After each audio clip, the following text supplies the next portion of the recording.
facility here in the Blue Ridge Mountains. Glad to have you with us. Getting set for the green flag to be waved by Carl Simmons, the head out of turn 4.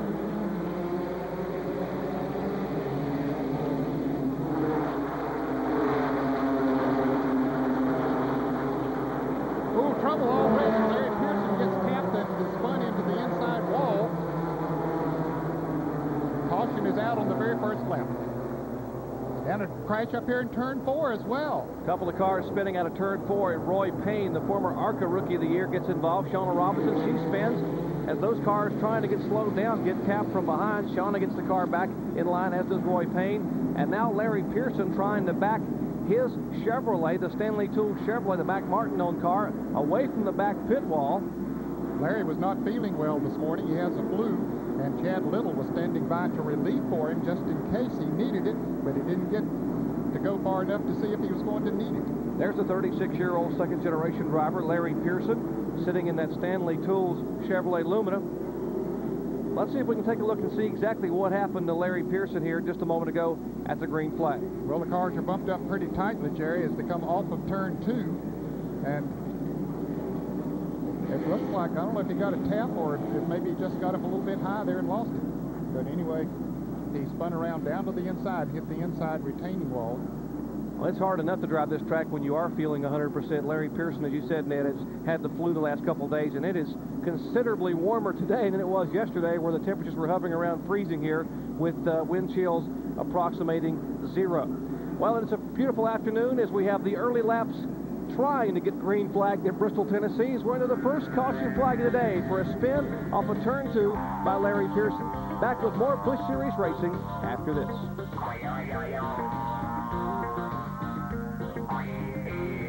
Then it looks like Michael Waltrip in the Pennzoil Pontiac will try to take the spot away. Well, he couldn't get under him going into the turn. This is a tough track to pass on, especially, Jerry, the first race of the year.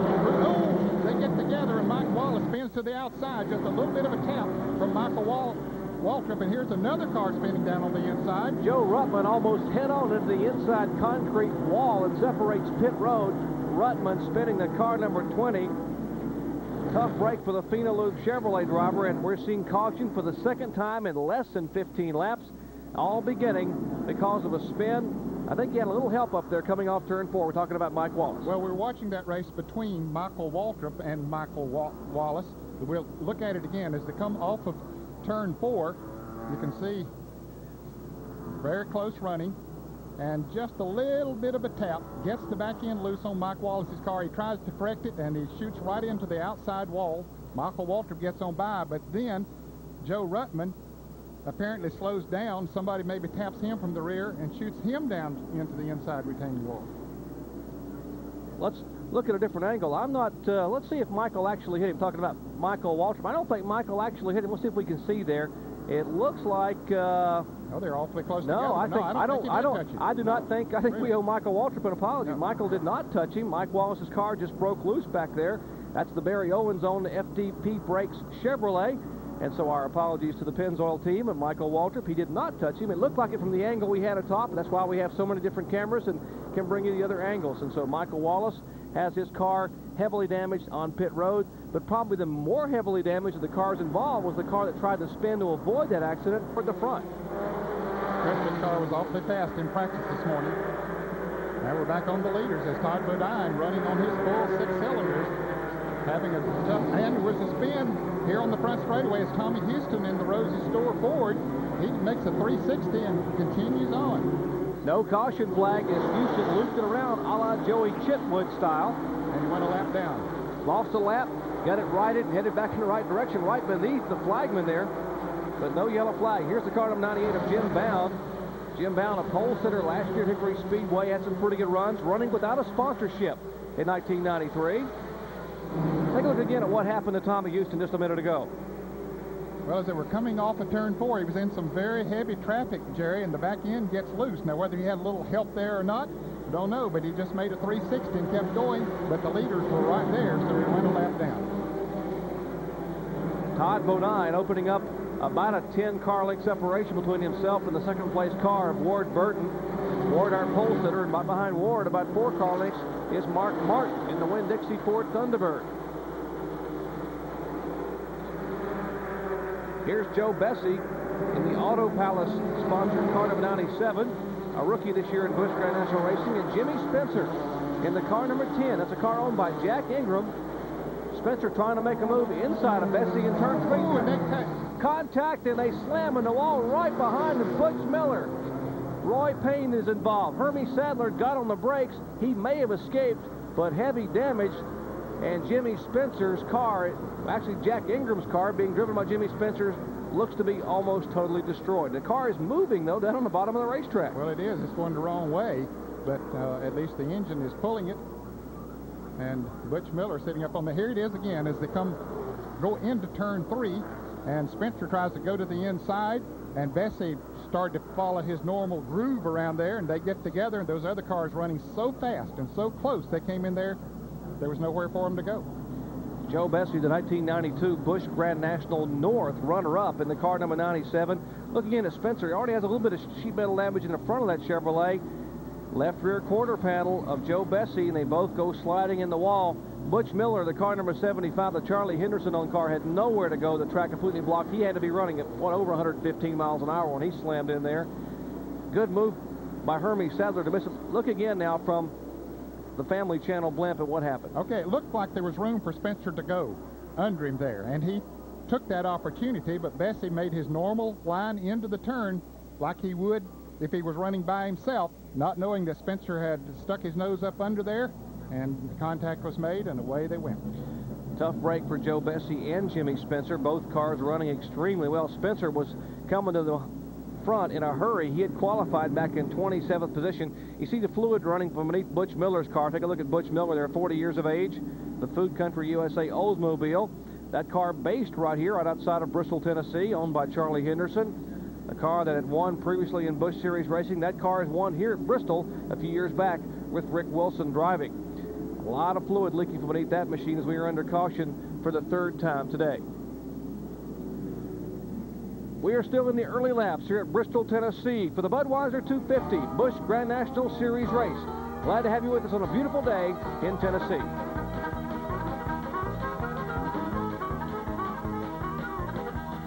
That certainly lives up to its reputation. Well, there's always a lot of excitement on this racetrack.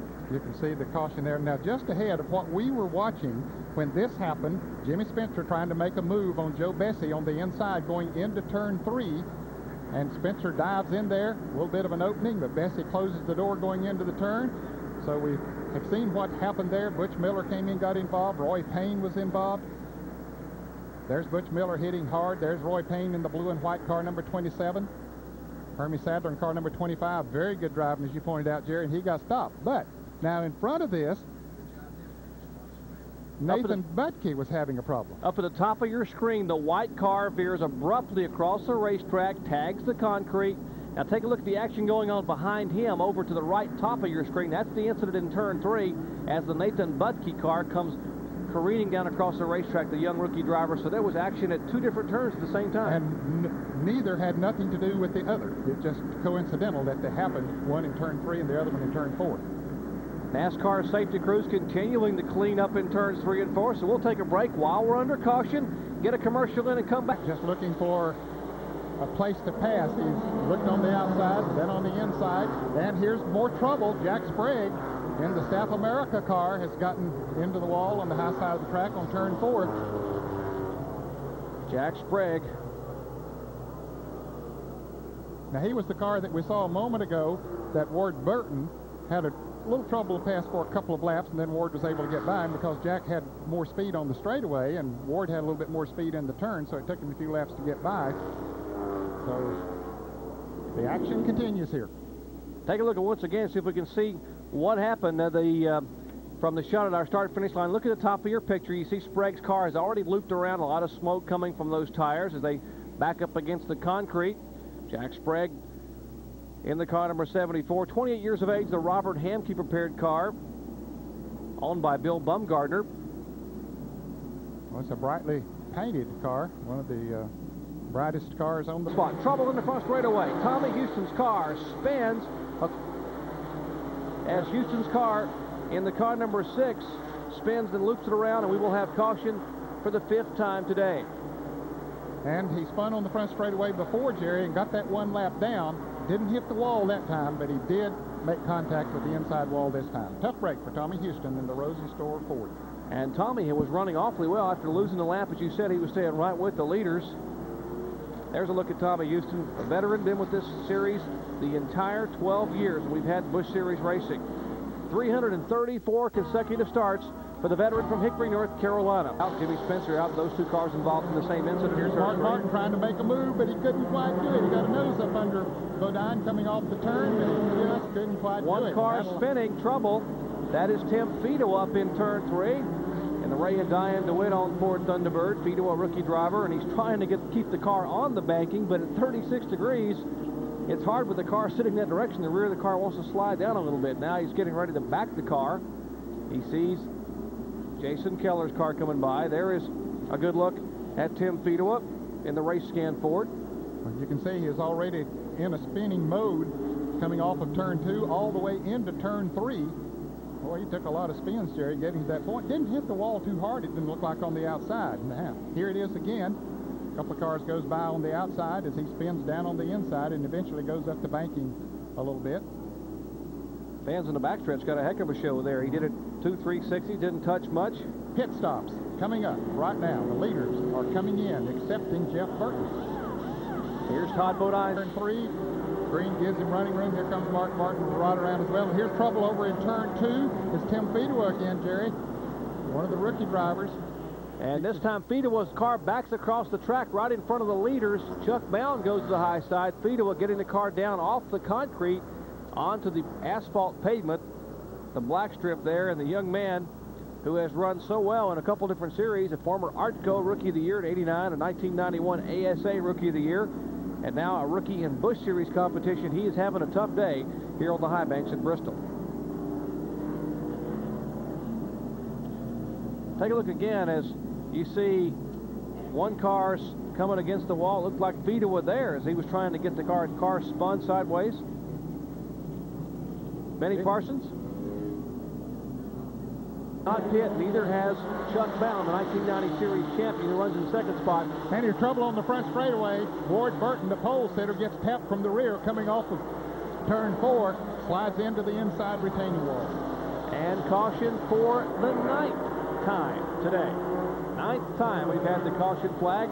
It will not be a record thus far. The record still held by Hickory Speedway up in Hickory, North Carolina. Benny Yunt's fine facility. They had 26 caution flags there last April 18th. Just about a year ago. That's where they go. In fact, next week on Saturday, or next up there at the Hickory Speedway for the next Busch Series event, that 3/8 mile track in Hickory, North Carolina. But caution being shown again for the 9th time before Ward Burton and Ned. He had got in some heavy traffic going into turn 3, Jerry, and had to back off, and then came down to the inside. But when he backed off, he got tapped from the rear, and it just spun him around all the way down the front straightaway here, and finally got into the inside retaining wall. He really was running. I don't know if they got their engine problem fixed, but it looked like that he was running much faster down. Move to the inside. Presley gets a nose under him going into turn 1, but can't quite make the pass. Now Martin goes high. Presley takes the opportunity to try to get under, and they touch. Mark Martin spins around down to the inside retaining wall. And Martin's car taps the wall. Thus, we have not seen a yellow flag. We have seen no caution flag as Martin's car spun, tapped the backstretch concrete retaining wall, and now his Winn-Dixie Ford, you see from above there, from the blimp shot, is limping slowly back behind the wall. Contact between Mark Martin and Robert Presley.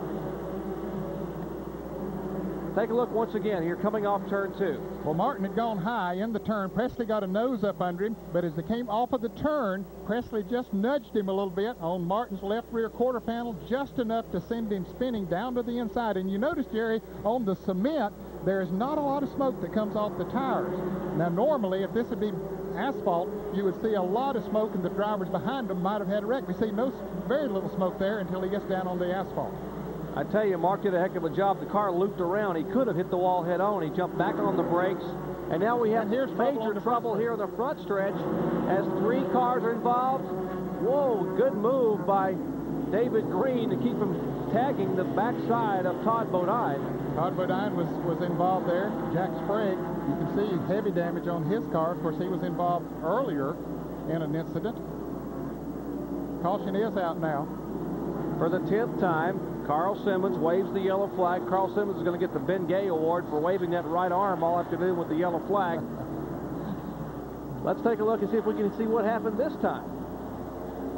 Well, a couple of cars already spinning out. There's Todd Bodine in the red car, and I believe that was Rodney Combs in the white car in front, as they apparently got together coming off of turn 4, and of course it all culminated down in turn 1. Different angle looking at it from turn 1. It was Rodney Combs in the car number 1. His car spins. The car number 74 involved Jack Sprague. Good move by Todd Bodine and David Green in the 44. And for the first time that in a while, the former series champion Chuck Bound has the Hubert and Jeff Henson. All right, they had an engine problem, out for the day. Okay, he's not running for points, so he don't want to take any chances staying out there, and there's trouble. Chuck Bound's car number 63, he was the leader. The Nescafe Pontiac loops around, comes into slight contact net with the turn 1 wall as Robert Presley and Michael Waltrip go by. And Michael Waltrip takes the lead from Robert Presley. Let's see if we can see what happens. They come off of turn 4. Presley right on the back bumper of Chuck Bound. Don't see any contact yet. Maybe a little bit right there. I don't know. I think Chuck's car began to slip a little bit. I think Chuck Bound's car began to slip and slide. As the car slowed down, Presley jumped on the brakes, but I think his car still got into the back of Chuck Bound heading into turn 1, and Chuck went on around. But there's a look at Chuck Bound, the former series champion in the car number 63. A tough break after he was leading. He still had to pit, but not this way as he heads down pit road with the aid of a wrecker. Under caution now for the 11th time today at Bristol, Tennessee. Back with more Busch Series racing after this.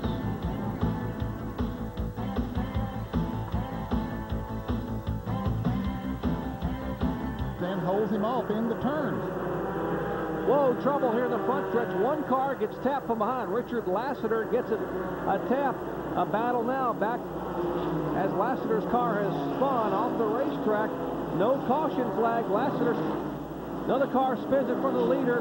And Terry Labonte is spinning around as Tommy Houston had spun up there in the turn. Caution and white is out right now for Michael Waltrip.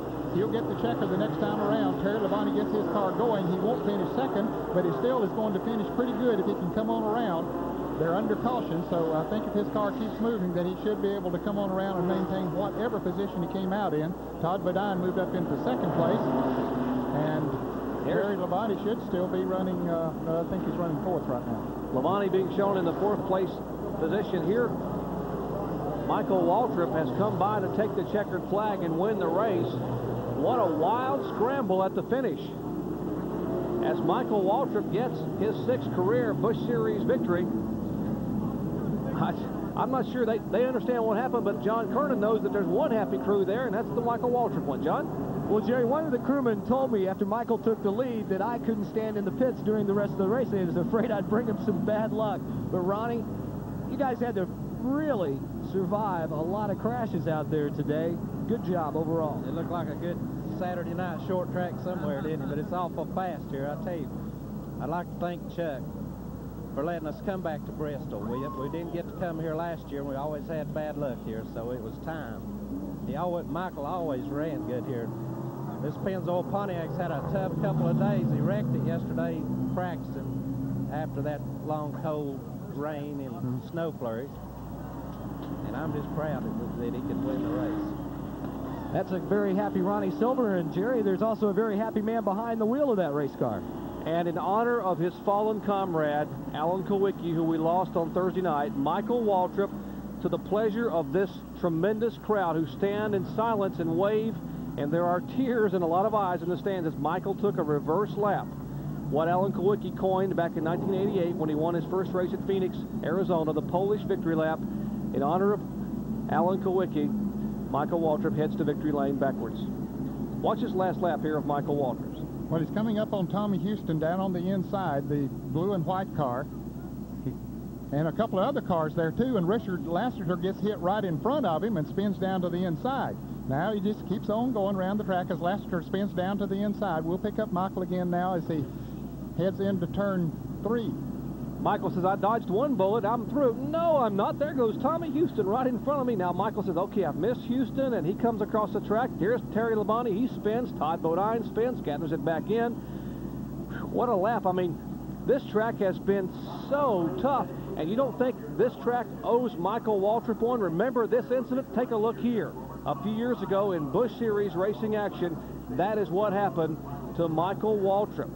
That car disintegrated coming off turn 2. There was nothing left but a few parts of roll cage and a seat.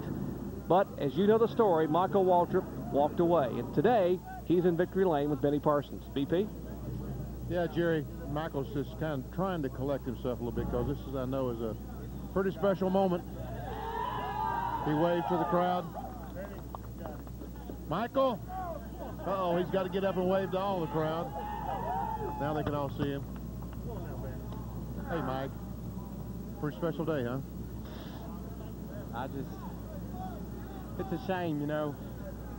I started the same time he did, and a lot of people, you know, might have thought I might have been jealous all he accomplished, but that's quite the contrary. I was real proud of what he did. He's a true champion.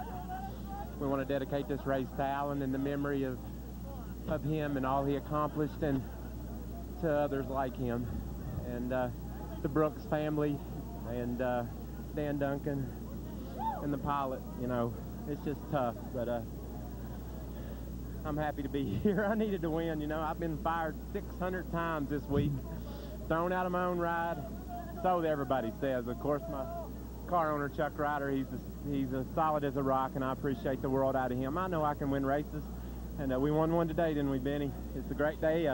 Appreciate Pontiac and Pennzoil. Pennzoil has been a great sponsor. I just hope they'll hang with us. We're going to have a good year. Hey, Chuck, are you going to fire him this week? No way. I was never going to do it. We're going to be together a long time. He's a great guy and a great driver. Well, Michael, I'm glad to see all these